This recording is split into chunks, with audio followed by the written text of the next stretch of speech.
Hey, well, sharers, I was not even going to post a video today. I'm on vacation with my husband in Mexico, and we're about to get ready to go out and have dinner. But I wanted to stop and share these thoughts with that I had on the plane on our way headed here. So first, I want to talk about three types of people. There are three people that are living their lives, and I want to kind of talk about their personality type in terms of their motivation, inspiration, or lack thereof. So there's a person who wants more and they go after it. They're more or less seen to be the leader, someone who leads, someone who takes charge. Then there's the person who wants more and they waver. They know that they have this desire to not be in the state that they are, and they keep doubting themselves. But the great thing about them wanting more is that the desire is there. It may not be the burning desire that gets them to become a leader and start leading and taking charge of their lives and start actually following through, but it's better than being stagnant. Okay. And then you have someone who is doing nothing at all. And they're the ones who often don't even think about more. You ask them what they want to do in life or their goals, and they don't have anything because they spend their time consumed with so much other things that they never think about themselves.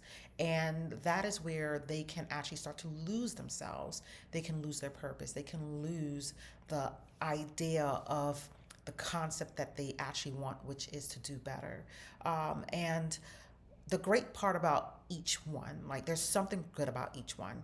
Maybe not the latter, but I will say that they are trying to, two of them at least, are trying to develop habits, discipline, perseverance to become the better version of themselves.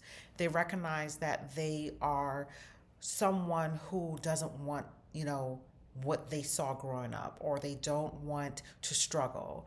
And they are motivated by other people because at some point, person number one that I mentioned, who is out there and going after everything they want, they became motivated because they saw role models in their life, whether it was fictional, non fictional, someone they know, or someone who was absent for their lives, that they were able to say, okay, if this person can do it, that means I can do it too.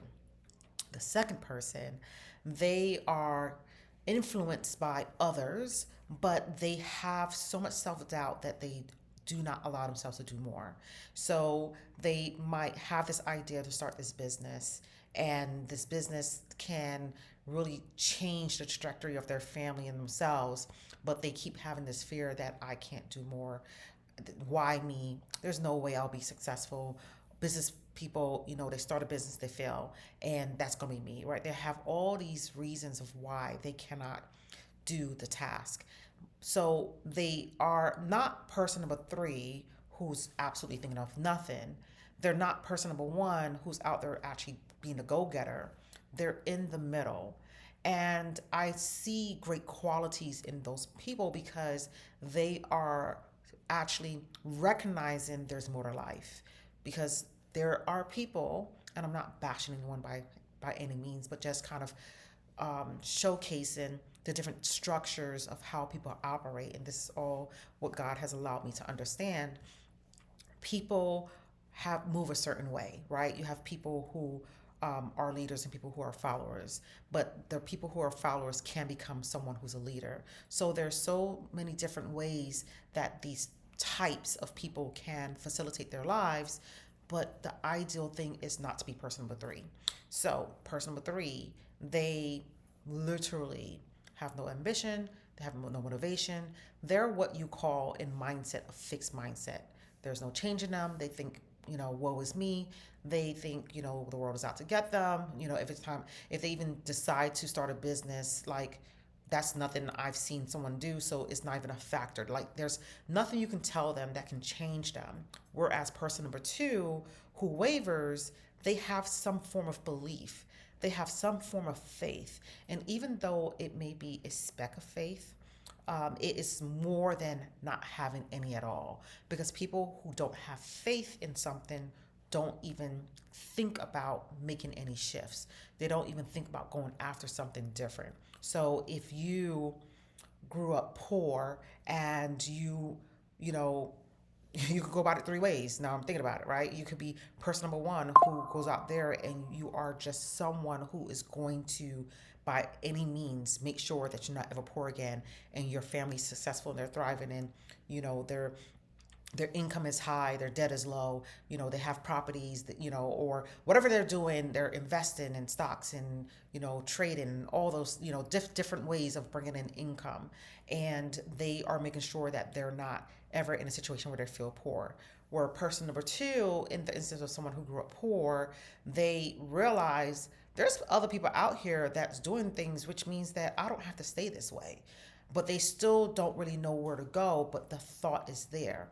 And it's person number three, unfortunately, who grew up poor and they do nothing to get out of it. So that's just an example when it comes to finances and how people can think. So I want you to assess, where do you fall in this spectrum?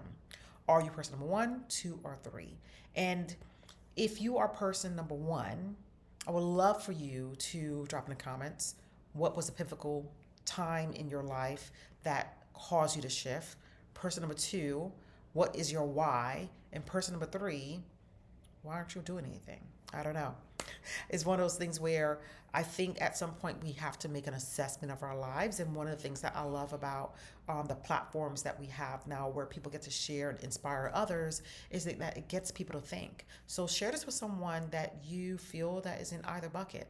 One, congratulate the number one, congratulate number two, and say number three, hey, there's more to life. There's more you can do. So I would love for you all to share this video with someone and subscribe and like this video so it can get to more people. But thank you for at least listening. You listening to this tells me that you are someone who recognizes that there's more to life, and you are someone who aspires to do better. So good luck in your journey, and I pray that you will get the directions, instructions with ease. Bye.